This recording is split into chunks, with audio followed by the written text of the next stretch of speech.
Bonjour à tous, bienvenue aujourd'hui sur un cours sur la conductance, la conductivité et la loi de Collange. Qu'est-ce que la conductance et la conductivité?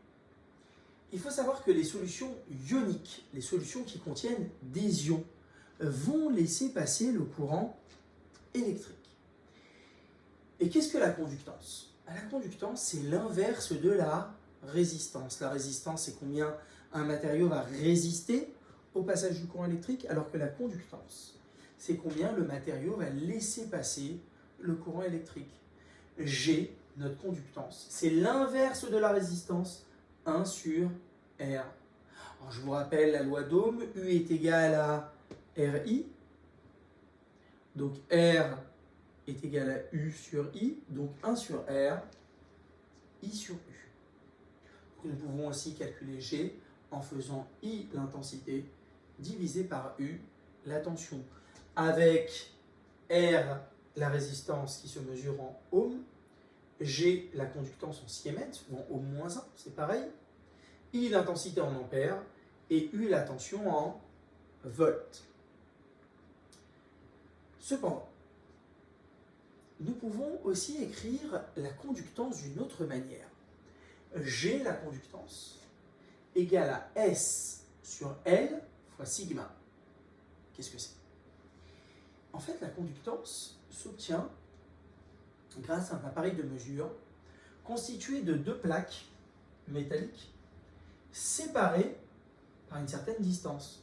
Et il va mesurer justement la conductance d'une colonne de solution. Et bien cette conductance, elle dépend de la surface des plaques métalliques. À savoir, si nous utilisons deux appareils qui ont des surfaces différentes, nous obtiendrons un résultat qui est différent. Et va aussi dépendre de la longueur. Plus la longueur est petite, plus la conductance sera grande. Et elle va dépendre de sigma. Sigma, c'est la conductivité de la solution. Alors par contre, la conductivité ne dépend pas de l'appareil de mesure. C'est pour cela que, plutôt que de travailler grâce à la conductance, nous allons utiliser la conductivité qui est indépendante de l'appareil de mesure. La conductance G dépend de la géométrie de la cellule. La conductivité est indépendante de la géométrie de la cellule. Sigma dépend de la nature de la solution et de la concentration. Et la conductivité se mesure à l'aide d'un conductimètre qui ressemble à ceci. La loi de Collange. Sigma, la conductivité, égale à la somme. La somme, c'est l'addition des lambda i, xi entre crochets. Alors, qu'est-ce que c'est? Sigma, la conductivité, qui est exprimée en siemens par mètre. Entre crochets xi, ici, c'est la concentration I de mon ion. Ça peut être du Cl-, du Na+, du Fe2+, etc., etc. Attention, concentration qui sera exprimée en mol par mètre cube. Lambda I, c'est la conductivité molaire ionique qui est propre à chaque ion. C'est une constante qui dépend des ions. Chaque ion aura un lambda qui lui est propre. Alors, à propos du passage de mol par mètre cube en mol par litre, parce que dans nos sujets, nous parlons très souvent d'une concentration en mol par litre. Et pour faire le passage de l'un à l'autre, il faut savoir que 1 mol par litre, c'est égal à 1000 mol par mètre cube.